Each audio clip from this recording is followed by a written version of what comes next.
എല്ലാവർക്കും നമസ്കാരം. ഇപ്പോൾ ഞാൻ സതീഷ്, നമ്മുടെ PSCയുടെ ഹെൽപ്പ് ലൈൻ രണ്ടാമത്തെ വീഡിയോയിലേക്കാണ് നമ്മളിന്ന് പോകുന്നത്. നേരെ വീഡിയോയിലേക്ക് അങ്ങ് പോകാം.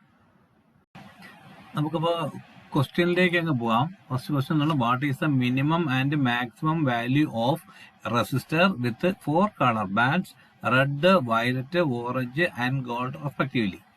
നിങ്ങൾക്കൊരു റെസിസ്റ്റർ തന്നിട്ട് അതിന്റെ 4 കളർ ബാൻഡ് ആണ്. അതിനകത്ത് ആദ്യത്തെ റെഡ് ആണ്, പിന്നെ വയലറ്റ് ആണ്, പിന്നെ ഓറഞ്ച് ആണ്, അവസാനം ഗോൾഡ് ആണ് എന്ന് പറഞ്ഞിരിക്കുന്നത്. ഇതെങ്ങനെ കണ്ടുപിടിക്കും? നമുക്ക് ആദ്യം അതിനു മുമ്പ് കളർ കോഡ് എന്താണെന്ന് നോക്കണം. കളർ കോഡ്സ് എന്ന് പറയുമ്പോൾ ഇതൊരു ചാർട്ടാണ്. ഈ ചാർട്ട് കാണുമ്പോൾ നിങ്ങൾക്ക് അതിനകത്ത് അറിയാം കുറെ കളേഴ്സ് പറഞ്ഞിട്ടുണ്ട് അല്ലേ. അതിന്റെ കൂടെ ഓരോ വാല്യൂസും കൊടുത്തിട്ടുണ്ട്. ആദ്യത്തേത് കറുപ്പാണ്, ബ്ലാക്ക് 0 ആണ്, പിന്നെ ബ്രൗൺ ആണ് 1 ആണ്, അങ്ങനെ അങ്ങനെ അങ്ങനെ അങ്ങനെ റെഡ്, അങ്ങനെ അങ്ങനെ orange, yellow, green, blue, violet, അങ്ങനെ ഓരോന്നോരോന്നോരോന്നോരോന്നിട്ട് താഴ്ത്തായിട്ട് പോകുന്നു. നമുക്കിത് പെട്ടെന്ന് പഠിക്കാനായിട്ട് നമുക്കൊരു ഇത് പെട്ടെന്ന് ഒരെണ്ണം ഓർമ്മ വെച്ച് ചോദിച്ചാൽ BB Roy great Britain has very good wife. BBROY BB Roy great Britain. ഈ ഹാസ് എന്നൊക്കെ പറഞ്ഞാൽ നമ്മൾ ആ ഒരു സെന്റൻസ് കംപ്ലീറ്റ് ചെയ്യാൻ വേണ്ടി അത് ഇതിനകത്തില്ല. Very good wife. അപ്പൊ അവിടെ നോക്കുക, ബി എന്ന് പറയുന്നത് ബ്ലാക്ക് ആണ്. പിന്നെ രണ്ടാമത്തെ BB റോയുടെ B അതെന്ന് പറഞ്ഞാൽ ബ്രൗൺ ആണ്. പിന്നെ പറയുന്നത് റോയുടെ R റെഡ്, O ഓറഞ്ച്, പിന്നെ വരുന്നത് Y റോയുടെ Y യെല്ലോ, പിന്നെ ഗ്രീൻ, ഗ്രേറ്റ് ബ്രിട്ടന്റെ ഗ്രേറ്റിന്റെ G, ബ്രിട്ടന്റെ B ബ്ലൂ, അങ്ങനെ നമ്മൾ എന്താണ് വൈഫിന്റെ വയലറ്റ്, അങ്ങനെ അങ്ങനെ അങ്ങനെ അങ്ങനെ അങ്ങനെ അങ്ങനെ നമുക്ക് കംപ്ലീറ്റ് ചെയ്ത് തരുന്നതാണ്. അപ്പൊ BB Roy great Britain has very good wife. അപ്പൊ ആ വൈഫ് എന്നുള്ള അവസാനത്തെ വൈറ്റിൽ വന്ന് അങ്ങ് തീരും. ഓക്കെ, പിന്നെ വരുന്നതാണ് നമുക്ക് എന്താണ് ഈ പറഞ്ഞ ഒരു ഈ കളർ കോഡിൽ തന്നെ അവസാനം വൈറ്റ് വന്നിട്ടില്ല, വെരി ഗുഡ് വൈഫിന്റെ വൈറ്റ് വന്നിട്ടില്ല എങ്കിലും കാര്യം അതിന് ശേഷം ഞാനത് കുറച്ചാണ് നമ്മുടെ ഈ പറഞ്ഞ ടോളറൻസ് വന്നതുകൊണ്ടാണ് ഞാൻ അവിടെ ഒരു ലൈറ്റ് യെല്ലോ കൊണ്ട് നിർത്തിയത്. ശരിക്കും പറഞ്ഞ അവിടെ വൈറ്റ് ആണ്. ഓക്കെ, ഇനി നമുക്ക് അത് വെച്ച് അത് മനസ്സിലുണ്ടെങ്കിൽ പോലും പെട്ടെന്ന് പഠിക്കാൻ ഇല്ലെങ്കിൽ ഇത് കാണാതെ പഠിക്കാം. എങ്ങനെ വേണം പഠിക്കാം? നമുക്ക് ആ കളർ കോഡ്സ് എന്തെങ്കിലും നോക്കുമ്പോൾ എന്താണ്, ആദ്യത്തെ ബ്ലാക്ക് 0 വാല്യൂ ആണ്, പിന്നെ വരുന്ന ബ്രൗൺ 1 ആണ്, അങ്ങനെ ഓരോന്നായിട്ട് red 2, orange 3, yellow 4, green 5, blue 6, violet 7, grey 8, white 9, gold, പിന്നെ വൈറ്റ് 9 കഴിഞ്ഞാൽ പിന്നെ വരുന്ന ഗോൾഡ് എന്ന് പറയുന്നത് ടോട്ടൽ വാല്യൂവിന്റെ 5% കൂടുതലോ കുറവോ ആയിരിക്കാം. അതായത് ഇപ്പൊ 1000 ഉണ്ടെങ്കിൽ 5% എന്ന് പറയുന്നത് 50 ആണ്. അപ്പം 1000 ഉണ്ടെങ്കിൽ ഗോൾഡ് ആണ് ലാസ്റ്റിലെങ്കിൽ 1000 ആണെങ്കിൽ അതിനകത്ത് 1050 ആവാം, 950 ആവാം. അതാണ് ±5%. ഇനി ഗോൾഡിന് പകരം അവിടെ കിടക്കുന്ന കളർ സിൽവർ ആണെന്നുണ്ടെങ്കിൽ അതിന്റെ ക്വാളിറ്റി കുറവാണെന്ന് അർത്ഥം. മറ്റേനേക്കാൾ അതിന്റെ ക്വാളിറ്റി കുറവാണ്. അതുകൊണ്ട് തന്നെ എന്തായിരിക്കാം, ഇപ്പം നമ്മൾ എക്സാമ്പിൾ പറഞ്ഞ 1000 ആണെങ്കിൽ അതിന്റെ 10% എന്നുള്ള 100 ആണ്. അപ്പൊ 900 ആവാം, 1100 ആവാം. കറക്റ്റ് വാല്യൂയിലേക്ക് എത്തുന്നത് കുറഞ്ഞു കുറഞ്ഞു വരികയാണ്. പിന്നെ വരുന്നത് നോ കളർ. അവിടെ വല്ല കളേഴ്സ് ഒന്നും പറഞ്ഞിട്ടില്ല എന്നുണ്ടെങ്കിൽ വളരെ ലോ ക്വാളിറ്റിയിലുള്ള സാധനമാണ്. 20% ആണ് ±. അതായത് ഇപ്പൊ എക്സാമ്പിൾ 1000 ആണെങ്കിൽ 800 ആവാം, 1200 ആവാം. അപ്പൊ എപ്പോഴും നമ്മൾ ടോളറൻസ് ഗോൾഡ് ഉള്ളത് തന്നെ വാങ്ങിക്കാൻ നോക്കുക. ഇനി നമുക്ക് ആ ക്വസ്റ്റ്യനിലേക്ക് പോവാം. എന്താണ് നമ്മളെ ക്വസ്റ്റ്യൻ എന്നുള്ളത് നോക്കാം. Red, violet, orange and gold respectively. അപ്പൊ നമുക്ക് ആ കളർ ബാൻഡ് ഒന്നുകൂടെ നോക്കാം. അപ്പൊ റെഡ്, അപ്പൊ ഇവിടെ റെഡിന്റെ കളർ എന്ന് പറയുന്നത് 2 ആണ്. ഇനി അടുത്ത എന്താണ്, വയലറ്റ്. വയലറ്റ് നമുക്ക് ചാർട്ട് നോക്കി അറിയാം 7 ആണ്. പിന്നെ വരുന്നത് ഓറഞ്ച് 3 ആണ്. അപ്പൊ നമ്മൾ 271 അല്ല 2, 7 എടുത്തിട്ട് 4 കളർ ആണെങ്കിൽ 4 കളർ മീൻസ് ഈ ടോളറൻസ് ഉൾപ്പെടെയുള്ള 4 കളർ ആണ് എന്നുണ്ടെങ്കിൽ ആദ്യത്തെ 2 എടുക്കുക, മൂന്നാമത്തതിന്റെ നമ്പർ എത്രയാണോ അത്രയും സീറോസ് അങ്ങ് ഇടുക. എളുപ്പം അതാണ്. 10 വാല്യൂ ഒന്നും എടുക്കാൻ നോക്കണ്ട.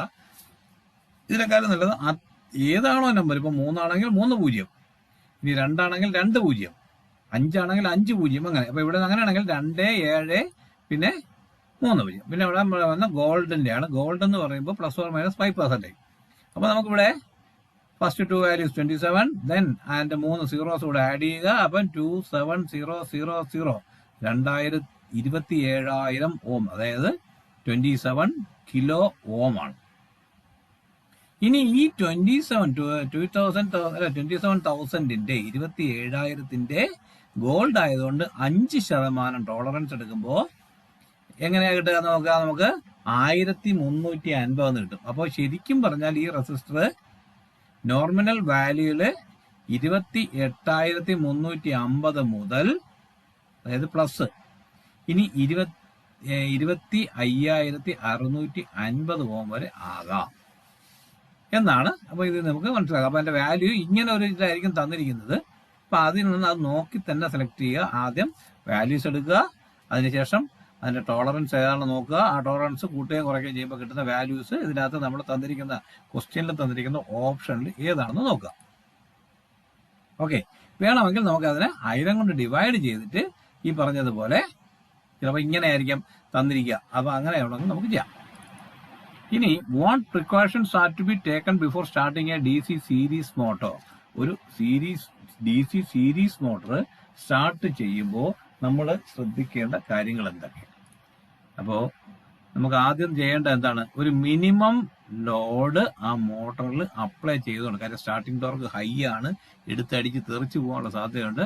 ഇപ്പൊ ഈ പറഞ്ഞ പോലെ നമ്മളെ ലോഡിംഗ് ഡ്രമ്മിൽ ഒരു മിനിമം ലോഡ് അപ്ലൈ ചെയ്താണ്ട്, ഇപ്പൊ അതിനകത്ത് ഞാൻ ആരോ കൊടുത്തിരിക്കുന്നത് കണ്ടോ, അതായത് 0-യിലല്ല, മാറി കുറച്ച് വേരി ചെയ്ത് അതിനെ ലോഡ്, ആ ഡ്രമ്മ് ചെറിയ പിടിച്ചാൽ കറങ്ങാത്ത രീതിയിലുള്ള ലോഡ് കൊടുത്ത് വേണം നിർത്താൻ. എന്നിട്ട് വേണം നമ്മൾ സ്റ്റാർട്ട് ചെയ്യാൻ.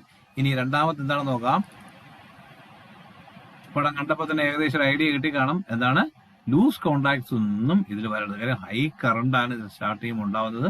ലൂസ് കോണ്ടാക്ട്സ് ഉണ്ടായാൽ എല്ലാം കൂടെ അത് കത്തിപ്പോകാൻ സാധ്യതയുണ്ട്. അടുത്തത് എന്താണ്? സ്റ്റാർട്ടർ എപ്പോഴും 0 പൊസിഷനിലാണ്. സ്റ്റാർട്ടർ ഞാൻ ചരിച്ചാണ് കാണിച്ചിരിക്കുന്നത്. സ്റ്റാർട്ടർ 0 പൊസിഷനിലാണോ, അതായത് ഓഫ് പൊസിഷനിലാണോ നിൽക്കുന്നത്. കാരണം ചില സ്റ്റാർട്ടേഴ്സ് സ്റ്റക്കായി എപ്പോഴെങ്കിലും വർക്ക് ചെയ്തിട്ട് ഓഫ് ചെയ്യുമ്പോൾ പകുതിയിലൊക്കെ വന്ന് നിൽക്കും. അത് നമ്മൾ അറിയാതെ മെയിൻ ഓൺ ചെയ്ത് കഴിഞ്ഞാൽ ആദ്യമേ തന്നെ സഡനായിട്ട് സ്റ്റാർട്ട് ചെയ്യും. അത് നമുക്ക് അപകടം ഉണ്ടാക്കും, മെഷീന് ദോഷം ഉണ്ടാക്കും. അത് ഒഴിവാക്കാൻ വേണ്ടിയിട്ട് സ്റ്റാർട്ടർ 0 പൊസിഷനിലാണോ ഓഫ് പൊസിഷനിലാണോ എന്ന് നോക്കുക. ഇനി അടുത്ത ക്വസ്റ്റ്യൻ എന്ന് പറയുന്നത് what precautions are to be taken before starting a DC shunt motor. നമ്മൾ സീരീസ് മോട്ടറാണ് പറഞ്ഞെങ്കിൽ ഇവിടെ ഷണ്ട് മോട്ടോർ ചെയ്യുമ്പോൾ എന്താണ്? സീരീസ് മോട്ടറിന് ലോഡ് മിനിമം കൊടുക്കണമെങ്കിൽ ഇതിന് എന്തായിരിക്കണം? ആ പടം കാണുമ്പോൾ നിങ്ങൾക്ക് അറിയാം, ലോഡ് കൊടുക്കാനേ പാടില്ല, ഫ്രീ ആയിരിക്കണം. Keep the loading drum on no load position. നേരത്തെ കണ്ട പടം തന്നെയാണ്. എന്താണ്? Avoid loose contact in machine wiring. Starter എപ്പോഴും എന്തായിരിക്കണം? ഓഫ് പൊസിഷനിലായിരിക്കണം. ഇനി അടുത്ത question, which type of DC machine is in the below figure. ഇനി താഴെ തരുന്ന ആ പടത്തില് ഏത് ടൈപ്പ് DC മെഷീനാണ് ഇരിക്കുന്നത് എന്നുള്ളതാണ്. ഇവിടെ ഇങ്ങനെ ഒരു പടം കണ്ടിട്ടുണ്ട്. അതിനകത്തൊരു മോട്ടറും ഒരു ഒരു മോട്ടോർ സൈഡുണ്ട്. മോട്ടോർ സൈഡിനകത്ത് എന്തൊക്കെയാണുള്ളത് നോക്കുക. അപ്പൊ നോക്കിയേ, ആർമേച്ചർ ഉണ്ട്. ആർമേച്ചറിന് പാരലായിട്ട് ഒരു വൈൻഡിങ് ഉണ്ട്. അപ്പൊ ഇത് കാണുമ്പോൾ തന്നെ നമുക്കറിയാം ഇതൊരു ഷണ്ട് മെഷീനാണ്, ഷണ്ട് മോട്ടോറാണ്. ഓക്കെ,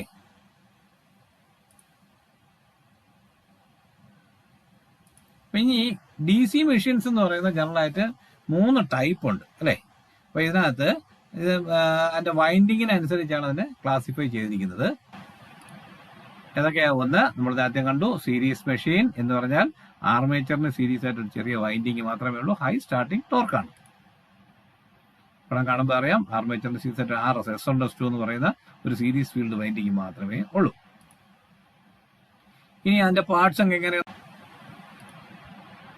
ഒരു ആർമേച്ചർ ഉണ്ടാവും, കമ്മ്യൂട്ടേറ്റ് ബ്രഷ് സെഗ്മെന്റിലൂടെ കണക്ഷൻ കിട്ടുന്ന ഒരു ആർമേച്ചർ ഉണ്ടാവും. അതിനകത്ത് തന്നെ ലാമിനേറ്റഡ് ആയിട്ടുള്ള സോഫ്റ്റ് കോൺ കോറാണ്, ആർമേച്ചർ വൈൻഡിങ് ഉണ്ട്, സ്പ്ലിറ്റ് റിംഗ്സ് ഉണ്ട്, ഷാഫ്റ്റ് ഉണ്ട്.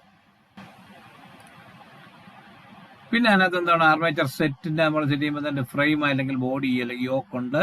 അതിനകത്തൊരു സീരീസ് കോയിലുണ്ട്. പിന്നെ ലാമിനേറ്റഡ് ആയിട്ടുള്ള ഫീൽഡ് ബോർഡിന്റെ കട്ട് ബോർഡാണ്. പിന്നെ ആ ഫീൽഡ് ബോർഡിനെ ഉറപ്പിക്കുന്ന ബോൾട്ടും ഉണ്ടാവും. പിന്നെ അടുത്ത എന്താണ്? DC shunt machine. Series machine കഴിഞ്ഞാൽ ഷണ്ട് മെഷീനാണ്.